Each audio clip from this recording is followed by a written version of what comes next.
Приглашается Саида Закирова, Республика Татарстан. Напутственные слова тренера и на лед. Саиде Закировой 12, пока она первая девочка из высокой горы, которая пробилась на Кубок России. Ее мечта попасть на Олимпиаду, как Алина Загитова. Мне очень нравится этот вид спорта, он очень такой изящный, грациозный. Без борьбы в этом виде спорта никак, поэтому надо работать. Конечно, не все удалось, и это понятно, но это наши первые такие серьезные соревнования на взрослом уровне. Чтобы попасть на соревнования в Казани, София Совкова приехала из Красноярска в фигурном катании 8 лет. За это время даже один из самых сложных элементов – луц – стал ее любимым. На всероссийских состязаниях не в первый раз эти пропустить не могла. Это очень большие соревнования, тут сильные спортсмены, и просто посмотреть, какой уровень.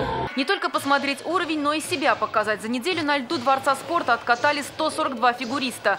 Танцы, пары, одиночники, мастера и кандидаты. Соревнования – 4-й этап Кубка России. По его результатам отбираются спортсмены на чемпионат и первенство страны. Поэтому судьи обращают внимание на все. Сегодня скольжение тоже оценивается.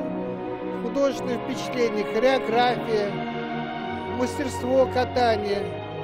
Это все входит в оценки, поэтому нужно делать сейчас все. И даже больше. Еще несколько лет назад четверные прыжки для многих казались чем-то нереальным. Сегодня их выполняют 13-летние девочки. Трусова и Турсенбаева, Загитова и Косторная. На них они равняются и также чисто стараются исполнять программу.